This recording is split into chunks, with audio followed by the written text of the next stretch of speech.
အဲ့ဒီမျိုးစားကြော်ပြောတဲ့သူအကျိုးစားတဲ့ငញ្ញရေးသူပြောတဲ့သူငញ្ញရေးကျိုးစားတာငញ្ញရေးမဟုတ်ပါဘူးနော်သူရဲ့ငញ្ញရေးရာကိုကျွန်တော်တို့ရဲ့ဒီလက်နဲ့ကင်ဖွဲ့စည်းဖို့မှာဟိုစီစဉ်တာမဖြူစင်ဘူးမရိုးသားဘူးနော်လက်နဲ့ချလူတွေနဲ့ငញ្ញရေးချစ်တဲ့ကြောင့်ကျွန်တော်တို့ဆွဲခေါ်တောခေါ်လို့မရဘူးနော်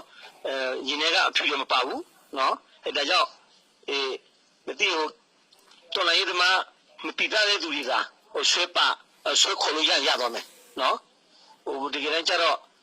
ဒီအခုပါတဲ့သူတွေကဆန်းအောင်နဲ့နော်ရပ်ပေါင်းတရားအတူအဲ့လိုလူရှိလဲလို့ပြန်စဉ်းစားကြည့်မြင်လို့ရတယ်နော်တကယ်တမ်းကျတော့နော်ဟိုတော်လိုင်းရေးလုပ်တဲ့ဆိုပြီးဟိုဆန်းအောင်နဲ့ရပ်ပေါင်းတရားအတူအဲ့လိုလူတရားမရှိပါဘူးနော်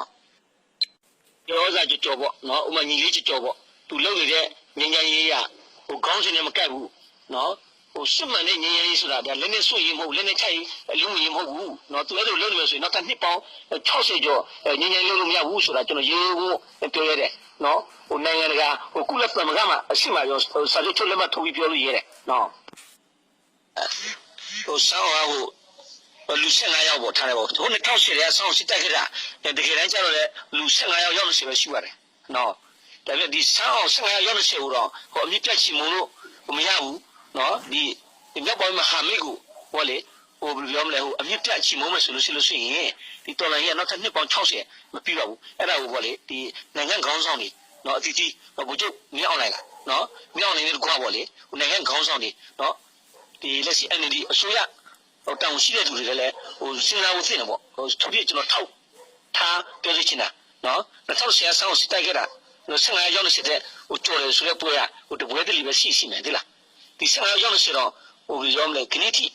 ဟိုချီမုံတိုက်ခိုက်လို့အမြင့်ဖြတ်လို့မရသေးဘူးဒီမြောက်ပိုင်းမဟာမိတ်၄ဘက်ကိုဟိုအမြင့်ဖြတ်ချီမုံမယ်ဆိုတာဒါဟိုလွဲချော်တဲ့အတွေးတွေလွဲချော်တဲ့လွဲမှားတဲ့ဟိုလွဲ